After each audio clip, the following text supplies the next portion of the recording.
जय हिंद, नमस्कार दोस्तों, आप लोग कैसे हैं? उम्मीद करता हूँ कि आप अपनी पढ़ाई पर व्यस्त होंगे। तो चलिए हम शुरुआत करते हैं रोज़ की तरीके अपने क्वेश्चनों की ओर, जो हमारे एमसीक्यू क्वेश्चन रहेंगे। ओके, आप अगर इस चैनल पर नए हैं तो चैनल को सब्सक्राइब कर लें और बेल आइकन को प्रेस कर लें, क्योंकि हमारा चैनल इन्हीं परीक्षाओं से टॉपिक रिलेटेड एमसीक्यू क्वेश्चन लाता रहता है, जो कि हद से ज़्यादा फंसते हैं एग्ज़ामों पर। चलिए हम शुरुआत करते हैं अपने पहले क्वेश्चन के साथ। हमारा पहला क्वेश्चन क्या कह रहा है? कितने वर्षों तक लगातार अगर आप अपने देश से बाहर रहते हैं, जैसे आप इंडिया के हैं, हाँ, आप इंडिया के हैं, आप जाके विदेश में अमेरिका जाकर रहने लगे, तो आप कितने वर्ष तक अमेरिका में रहेंगे तो आपकी नागरिकता समाप्त कर दी जाएगी, यानी आप फिर हमारे देश के नागरिक नहीं रहोगे। ये कितने वर्षों तक लागू होता है? तो दोस्तों इसका आंसर होगा क्या? 7 वर्ष तक। अगर यदि आप लगातार 7 वर्ष तक देश के बाहर रहते हैं तो आपकी नागरिकता समाप्त कर दी जाएगी, लगातार अगर यदि बाहर रहते हैं तो। ओके, आगे बढ़ते हैं।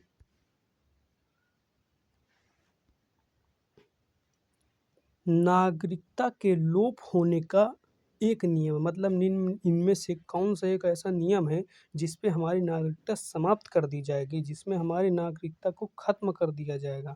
इनमें से हम कौन सा एक कार्य कर देंगे तो हमारी नागरिकता खत्म कर दी जाएगी?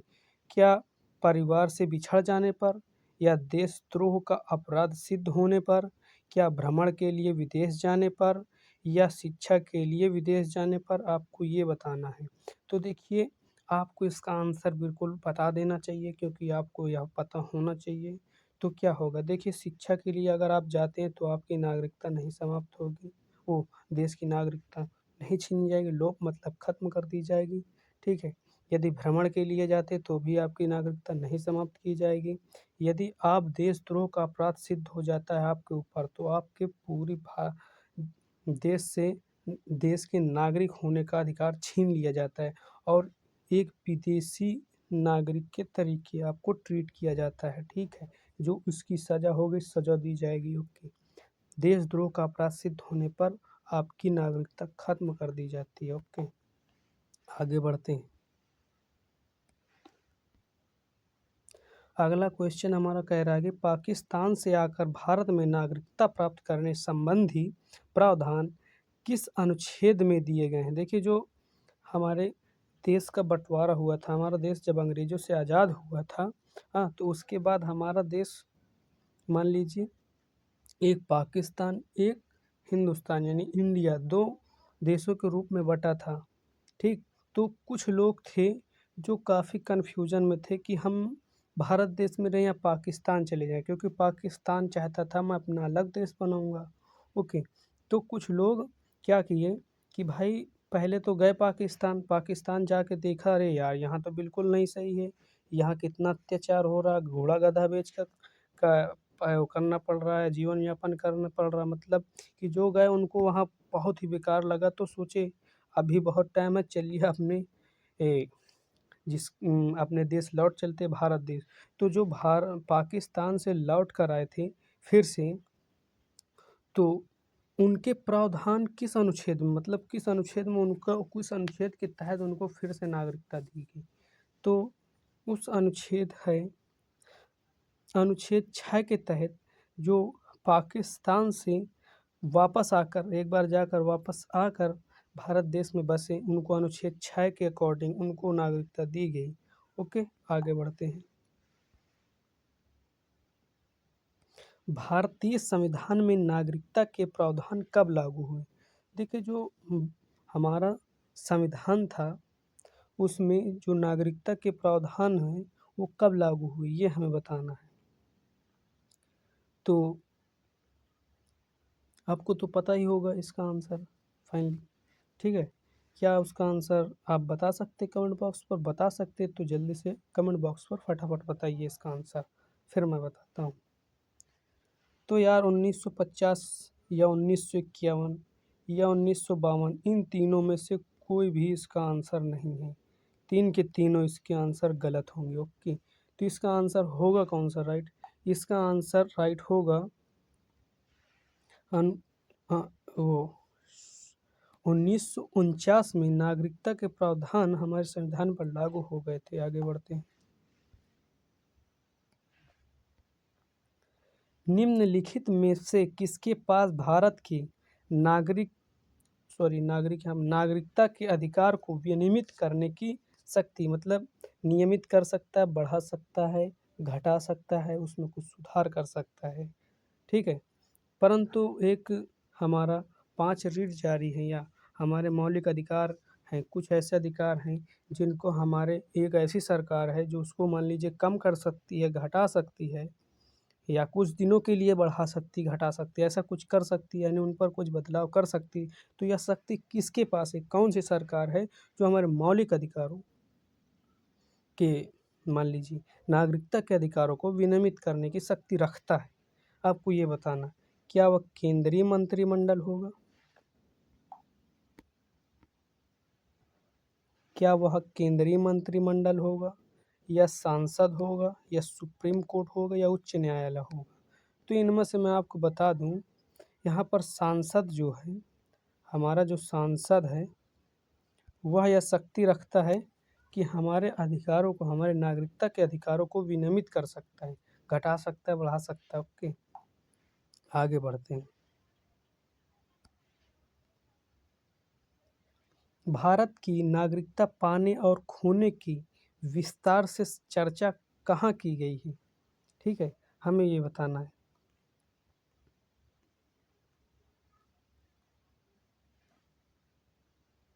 भारत की जो हमारे देश की नागरिकता है, इसको आप खो देंगे या पा जाएंगे, कैसे पाएंगे, कैसे खो देंगे, ये सारे जो चर्चा की गई है वो कहाँ पर की गई है, ये हमें बताना है। क्या वह भाग 2 में की गई है? हाँ, आपका क्या कहना रहेगा कि भाग 2 में की गई है या 1955 में की गई है? 1955 के नागरिकता कानून से, मान लीजिए जो उस टाइम पर चल रहा था उसके नियम पर की गई है, या संविधान के प्रथम अनुसूची में की गई है, हाँ, या संसद के विविध अधिनियमों में की गई? तो इसका आंसर ये दोनों नहीं होंगे, ना ही भाग 2 होगा। तो हमारा राइट आंसर जो होगा 1955 के नागरिकता कानून से, जो उस टाइम पर कानून बनाए गए थे उसके अकॉर्डिंग खोने पाने के सारे नियम बता दिए गए थे। आगे बढ़ते हैं।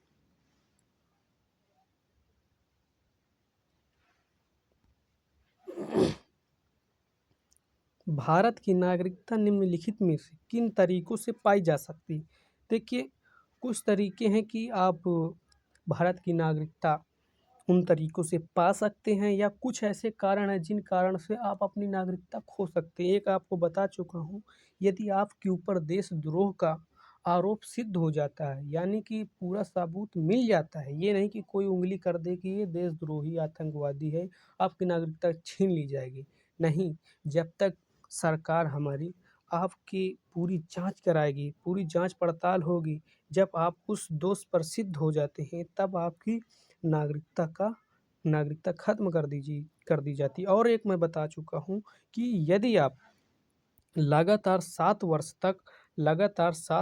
तक विदेश में बगैर बताए या लगातार रहते हैं, तो आपकी नागरिकता समाप्त कर दी जाएगी। तो मैं आपको यह बता दूं कि आपको मेरे चैनल पर इसकी डिटेल में वीडियो, कैसे, किन तरीकों से, कितने आधार से हम नागरिकता को पा सकते हैं, उनमें कितने बार सुधार किया गया, उसका क्या मिसयूज हुआ, और किन तरीकों से आपका अधिकार छीना जा सकता है, क्या आप कर देंगे तो आपकी भारत की नागरिकता छीन ली जाएगी, ये सारी वीडियो बनाकर आपको मैं अपने चैनल पर प्रोवाइड करूँगा। और इसलिए चैनल को सब्सक्राइब कर दें और बेल आइकन को प्रेस कर दें, ठीक है। तो मैं इसका आंसर बताने वाला हूँ, आपको देखना है कि भारत की नागरिकता निम्नलिखित में से किन तरीकों से पाई जा सकती। तो मैं एक बात बता दूं आपको, जन्म के आधार पर, देखिए, जन्म के आधार पर भी आपको नागरिकता मिलेगी। कुछ समय में इस पर ये रहा कि भारत में अगर आपका जन्म होता है तो आपको भारत की नागरिकता मिल जाएगी, ठीक है। तो इसका काफ़ी मिसयूज हुआ। कोई भी आता था विदेश से और हमारे देश में आकर, अगर उसका मान लीजिए कि उसका बच्चा हो जाता था तो उसको भारत की नागरिकता मिल जाती थी, तो इससे काफ़ी मिसयूज होता था। मान लीजिए कोई हमारे दुश्मन देश का आया घूमने और वो यहाँ पर उसका बच्चा हो गया तो वो मान लीजिए भारत का नागरिक बन जाएगा का। तो इसका फिर सुधार किया गया, ये कब सुधार किया गया, कैसे क्या हुआ, तो सारा आपको एक वीडियो में मिलेगा, ठीक। और वंश के आधार पर, क्या वंश के आधार पर, जी हाँ, यदि आपके माता पिता इंडिया के हैं, आप भी आपको बिल्कुल 100% 100 में आपको इंडिया की नागरिकता मिलेगी। यदि आपके माता-पिता विदेश में भी जाकर यदि आपका जन्म होता तब भी आपको इंडिया की नागरिकता मिल जाएगी, ओके। परंतु उस टाइम पर आपके पेरेंट्स का भारतीय नागरिक होना आवश्यक है। ये सारा कुछ बहुत ही बाद में सुधारा गया, पहले इसका मिसयूज हुआ फिर सुधारा गया। मान लीजिए कभी-कभी कहते हैं ना समझ ना हो उसके बाद जब उल्टा-सीधा होता तब समझ में आ जाता तो उसका सुधार हुआ। तो मैं बता दूँ यहाँ पर उस जो हमारी नागरिकता प्राप्त करने का जन्म के आधार पर भी प्राप्त कर सकते हैं आप, वंश के आधार पर भी प्राप्त करते, पंजीकरण के आधार पर आप रजिस्ट्रेशन करा लीजिए।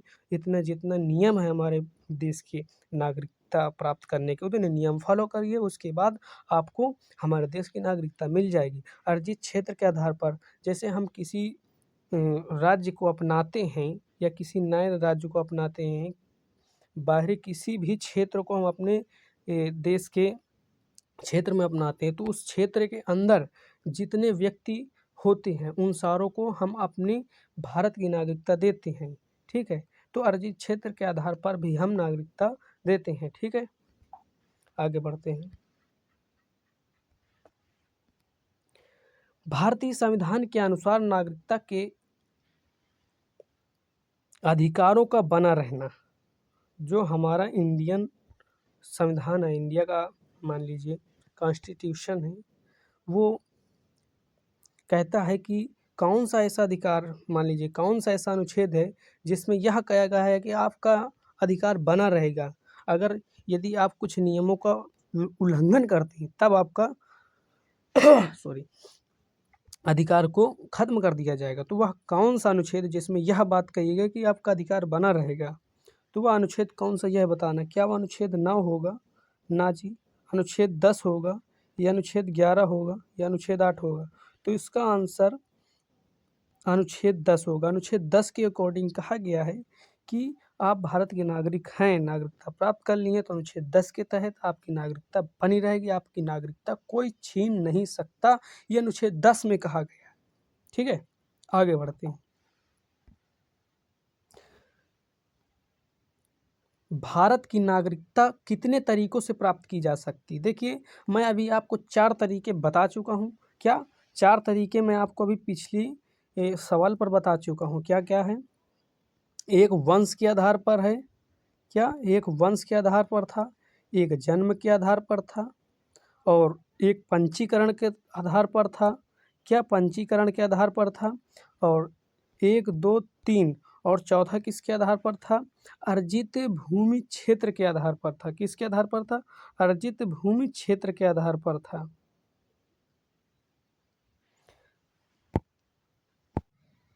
और नंबर 5 जो था वो हमारा देशीकरण के आधार पर था। 5 आधार से हमें हमारे भारत देश की नागरिकता मिल सकती है। यदि किसी कारण से या कोई भी विदेश का व्यक्ति चाहता है या कोई सा भी पुराने नियम से देखा जाए तो हमें 5 तरीकों से भारत की नागरिकता मिलती थी। जो हमारा विदेश से यदि कोई देश दूसरे देश का व्यक्ति चाहता है कि हम नागरिकता पा लें भारत देश की, तो मान लीजिए आया घूमने, देखा कि भारत में बहुत ही अच्छा यार, बहुत ही अच्छे नियम कानून हैं, वहाँ के नागरिक बहुत ही अच्छे तरीके से सर्वाइव कर रहे हैं, तो वो चाहता है कि मैं भारत का नागरिक बनना चाहता हूँ, तो उसको रजिस्ट्रेशन कराना पड़ेगा। इसका भी एक आपको पूरा एक्सप्लेन वीडियो मिलेगा, ठीक है। तो चलते हैं आगे, ना तो फिर वीडियो लंबी हो जाएगी। इसका आंसर आपको बता चुका हूँ कि 5 तरीकों से हम भारत देश की नागरिकता प्राप्त कर सकते हैं। हमारा अगला क्वेश्चन क्या है? संसद को नागरिकता से संबंधित कानून बनाने का अधिकार कौन-सा अनुच्छेद देता है? जो हमारा सांसद है, मान लीजिए सांसद ही है जो हमारे ना अधिकारों को देख सकता, कम ज़्यादा कर सकता है, ठीक है? तो हमें ये बताना है कि हमारा जो संसद है वह अनुच्छेद कौन सा अनुच्छेद का प्रयोग करके हमारे अधिकारों का, मान लीजिए अधिकारों से संबंधित कानून बना सकता है। ठीक है, ये हमें बताना है। तो आपको इसका आंसर कमेंट बॉक्स पर बताना। देखिए कमेंट बॉक्स पर आप बताते रहिए तो आपका रिवीजन होता रहेगा। ओके, तो इसका आंसर क्या होगा? इसका अनुच्छेद 11 के तहत हमारा सांसद जो होते हैं, जो हमारे देश के सांसद हैं, वो नागरिकता से संबंधित कानून बना सकते हैं। ठीक है, और अनुच्छेद 10 में क्या कहा गया आपको पहले बता दिया गया है। ओके, आगे बढ़ते हैं। निम्नलिखित में से किस देश में दोहरी नागरिकता पाई जाती है, ये बताना। देखिए मैं बता दूं, हमारे भारत देश में एकहरी नागरिकता है भाई, एकल नागरिकता है। ठीक है, तो कौन सा ऐसा देश है जहां दोहरी नागरिकता है, यानी कि एक नागरिकता तो आपको राज्य के अकॉर्डिंग मिलेगी, दूसरी नागरिकता आपको देश के अकॉर्डिंग मिलेगा। हमारे हमारे यहाँ क्या है कि आपको एक ही नागरिकता मिलेगी जो ऑल ओवर इंडिया की नागरिकता मिलती है, पूरे देश की नागरिकता मिलती है, यानी पूरे देश में घूम सकते हैं। और वह देश कौन सा जहाँ भाई दो तरीके से नागरिकता मिलती है, एक तो राज्य के तरीके से मिलती है, एक देश के तरीके से मिलती है। तो वह देश हमारा यूएसए अमेरिका देश है, जहाँ दोहरी नागरिकता पाई जाती है। हमारे देश में एकल नागरिकता पाई जाती है और इन दोनों देशों में भी एकल नागरिकता पाई जाती है, और अमेरिका में दोहरी नागरिकता की व्यवस्था पाई जाती है। आगे बढ़ते हैं।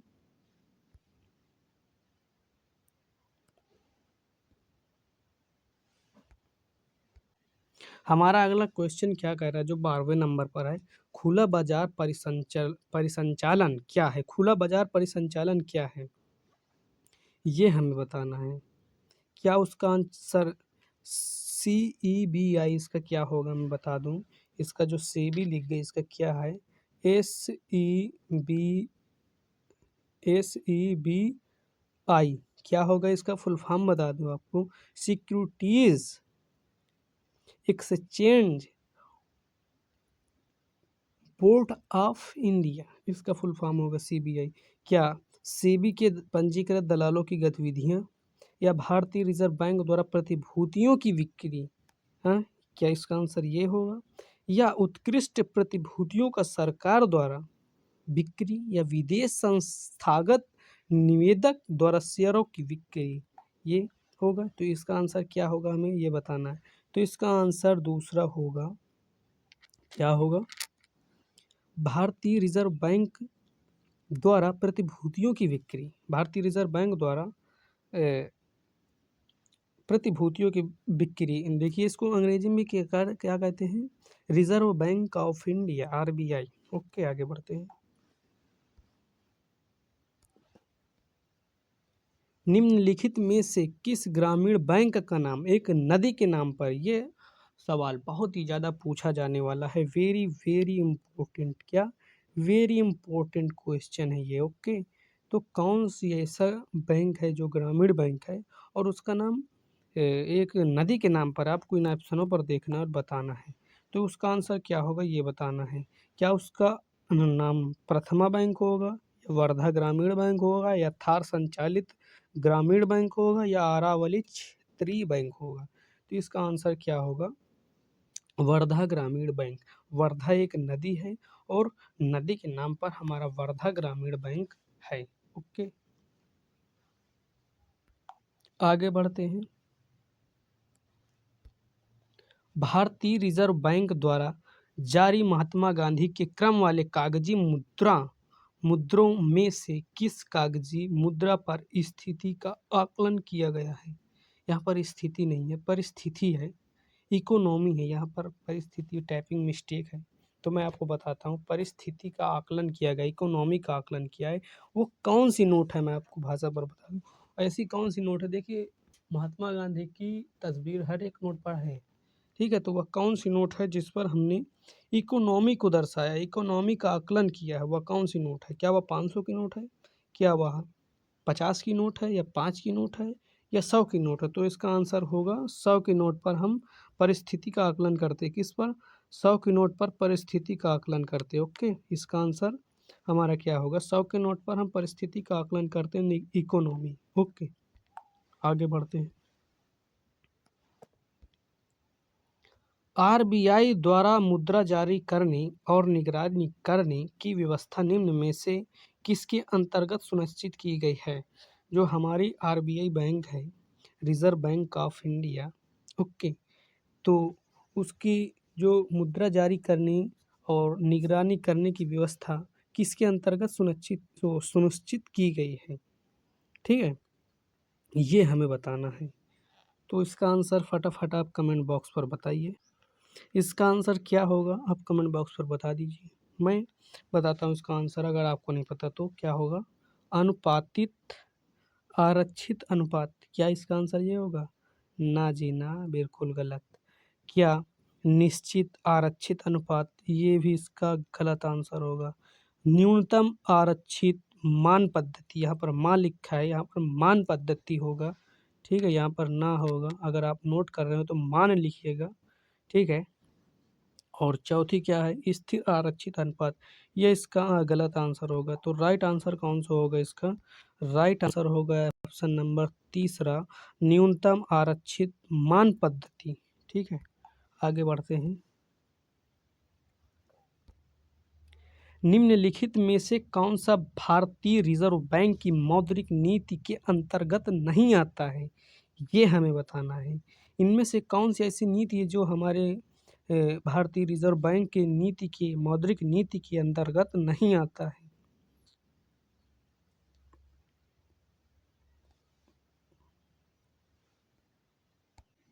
तो आपको इसका आंसर कमेंट बॉक्स पर बता देना है। अगर आप नहीं बता पाते तो मैं बताता हूँ कि तो इसका आंसर क्या होगा? ये देखिए, शेयरों की खरीद पर बिक्री या प्रतिभूतियों में व्यापार या स्वर्ण में लेन देन, वाणिज्यिक बैंकों को उधार देना। इसका जो मान लीजिए एक सूची है, उस सूची में इनमें से कौन सा वो नहीं है? प्लीज कौन सा ऑप्शन जो फिट नहीं बैठता, ये हमें बताना है। क्या प्रतिभूतियों में व्यापार या शेयरों की खरीद और बिक्री या स्वर्ण में लेन देन या वाणिज्यिक बैंकों को उधार देना? देखिए, वाणिज्यिक बैंकों को उधार देना तो है सिंपल, और स्वर्ण में लेन देन ये भी है, प्रतिभूतियों में व्यापार ये भी है। तो क्या है? शेयरों की खरीद और बिक्री हमारी मौद्रिक नीति के अंतर्गत नहीं आती है। क्या? मौद्रिक नीति के अंतर्गत नहीं आती है। ओके, इसका राइट आंसर जो होगा वो कौन सा होगा? ऑप्शन नंबर पहला, शेयरों की खरीद और बिक्री पर जो हमारी मौद्रिक नीति है वह फिट नहीं बैठती है। आगे बढ़ते हैं।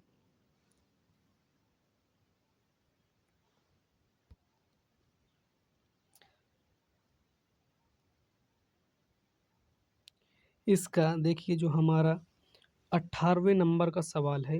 देखिए, जो 2 रुपए का या 2 रुपए और या उससे ऊपर के मूल्य जो कागजी होते हैं, यानी कागजी मूल्य पर नियंत्रण का उत्तरदायित्व किसके पास होता है? 2 रुपए या 2 रुपए से ऊपर जितना है वह सारा उत्तरदायित्व किसके पास होता है?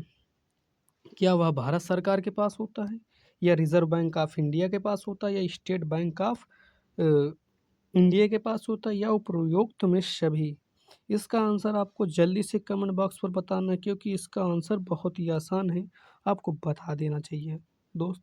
ठीक है, तो इसका मैं फिर से एक सिंपल से बताता हूँ, शायद आपको न समझ में आया हो। कि जो 2 रुपए का मान लीजिए है और या उससे ऊपर का है हमारा मुद्रा, उसके जो नियंत्रण होती है, नियंत्रण प्रणाली जिसके हाथ में होती है, वह कौन होता है? क्या वह भारत सरकार होता है, या आरबीआई होती है, रिजर्व बैंक ऑफ इंडिया होती है, या स्टेट बैंक होती है, SBI, state bank of India? इनका शॉर्ट नाम भी बताता चलता हूँ, या उपयुक्त में सभी। तो इसका आंसर क्या होगा? इसका आंसर होगा RBI, reserve bank of India 2 रुपए या उससे ऊपर के मूल्य के कागजी मुद्रा को नियंत्रण करती है। आगे बढ़ते हैं हम। इसका आंसर क्या होगा?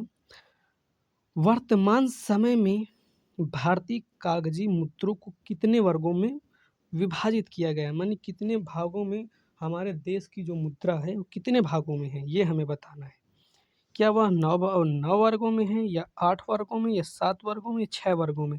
ये 9 वर्ग में भी नहीं है, 8 वर्ग में भी नहीं है, 6 वर्ग में भी नहीं, 7 वर्ग में हमारे भारत देश की मुद्रा संचालित की जाती है, या हमारे देश में 7 प्रकार की मुद्रा चलती है। ओके, सातों प्रकार के मैं बता दूँ कौन-कौन से वर्ग के अंतर्गत आते हैं ये। तो पहला वर्ग आता है हमारा 5, दूसरा जो होता है वो है 10, तीसरा जो है 20 और चौथा है 50 और पाँचवा है 100 का नोट। क्या होगा?